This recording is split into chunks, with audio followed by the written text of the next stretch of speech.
Assalamualaikum. Hai ya, semua masih di catatan istimewa.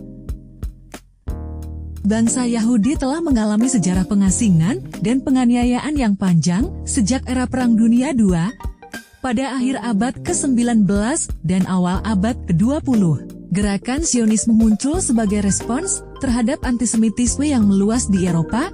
Gerakan ini bertujuan untuk mendirikan sebuah negara di tanah Palestina yang dianggap sebagai tanah air sejarah mereka pada tahun 1947. Perserikatan Bangsa-Bangsa atau PBB mengadopsi resolusi yang merekomendasikan pembagian Palestina menjadi dua negara, satu untuk orang Yahudi dan satu untuk orang Arab. Pada tanggal 14 Mei tahun 1948, David Ben-Gurion, pemimpin gerakan Zionis, akhirnya menyatakan kemerdekaan negara Israel. Apa dampak dari deklarasi kemerdekaan ini? Berikut kami ulas seputar dampak deklarasi kemerdekaan bangsa Yahudi versi catatan istimewa. Bagi kamu yang penasaran, tonton sampai habis. Namun sebelum lanjut, bagi kamu yang baru gabung di channel ini, terus dukung channel dengan tekan tombol like, subscribe, dan loncengnya, agar kamu terus mendapatkan notifikasi info baru dari catatan istimewa.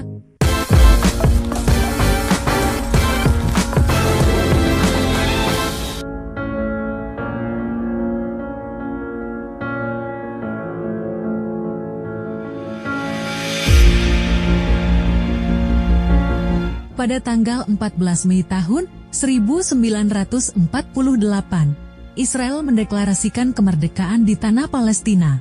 Meskipun tindakan ini ditentang oleh sejumlah negara Arab di sekitarnya, deklarasi kemerdekaan tersebut dilakukan oleh David Ben-Gurion, pemimpin dari agensi Yahudi, yang kemudian menjadi Perdana Menteri pertama Israel. Deklarasi kemerdekaan Israel menyebabkan reaksi keras dari negara-negara Arab di wilayah tersebut. Sehari setelah deklarasi tersebut, 5 negara Arab, yaitu Mesir, Yordania, Suriah, Lebanon, dan Irak, secara bersamaan menyatakan perang terhadap Israel. Setelah deklarasi kemerdekaannya di Palestina, memicu Perang Arab-Israel tahun 1948 sampai tahun 1949. Mereka membentuk koalisi militer dengan tujuan menggagalkan pembentukan negara Israel dan mengatasi apa yang mereka anggap sebagai ancaman terhadap wilayah Arab. Perang ini dikenal dengan berbagai nama, termasuk Perang Kemerdekaan Israel atau Perang Arab-Israel tahun 1948 sampai tahun 1949. Israel, meskipun awalnya menghadapi tantangan besar dan berada dalam posisi yang sulit selama perang kedua kubu tersebut, dukungan logistik dan militer yang kuat dari beberapa negara, terutama dari pendukung Zionis seperti Amerika Serikat dan Uni Soviet, membantu mereka membalikan keadaan. Israel berhasil mengorganisir pasukannya, meningkatkan persenjataan, dan bahkan melakukan operasi militer yang sukses dalam beberapa front.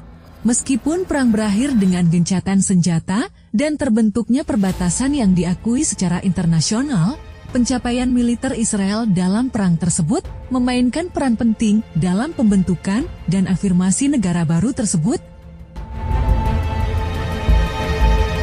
Selama perang ini, terjadi pertempuran-pertempuran sengit di berbagai front, termasuk front utara, selatan, dan tengah. Pertempuran di kota Yerusalem dan wilayah strategis lainnya memainkan peran penting dalam dinamika konflik.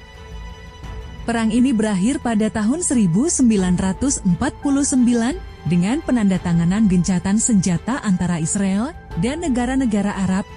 Hasilnya adalah terbentuknya perbatasan yang diakui secara internasional antara Israel dan tetangganya, serta pembentukan negara Palestina yang ditempatkan di bawah kendali Yordania di tepi barat dan Mesir di jalur Gaza. Perang Arab-Israel tahun 1948 sampai tahun 1949 memiliki dampak mendalam terhadap sejarah dan geopolitik Timur Tengah. Beberapa dampak utama meliputi 1. Perbatasan dan pembagian wilayah. Perang ini membentuk perbatasan antara Israel dan negara-negara Arab di sekitarnya, dengan terbentuknya jalur hijau di tepi barat dan jalur Gaza di jalur Gaza. Pembagian wilayah ini menciptakan ketegangan dan konflik wilayah yang berlanjut. 2. Pengungsi Palestina.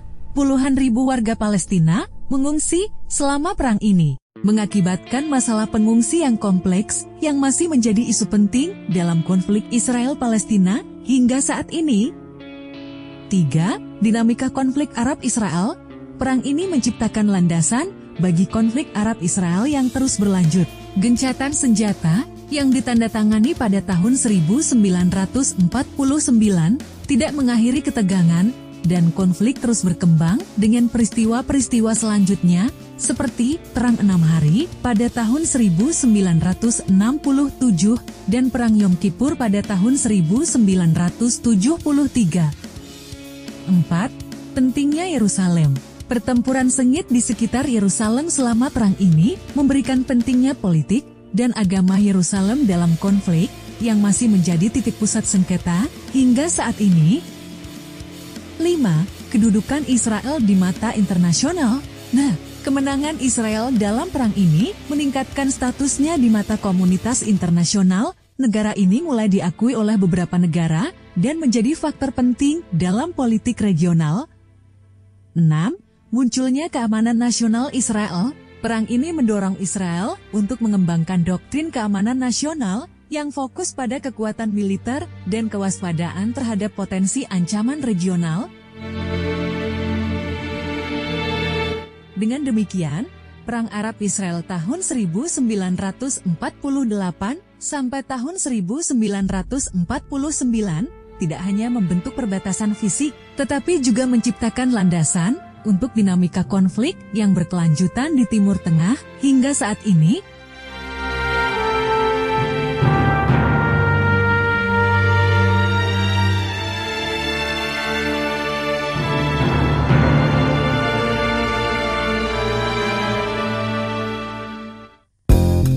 Demikian seputar dampak Deklarasi Kemerdekaan Bangsa Yahudi versi catatan istimewa.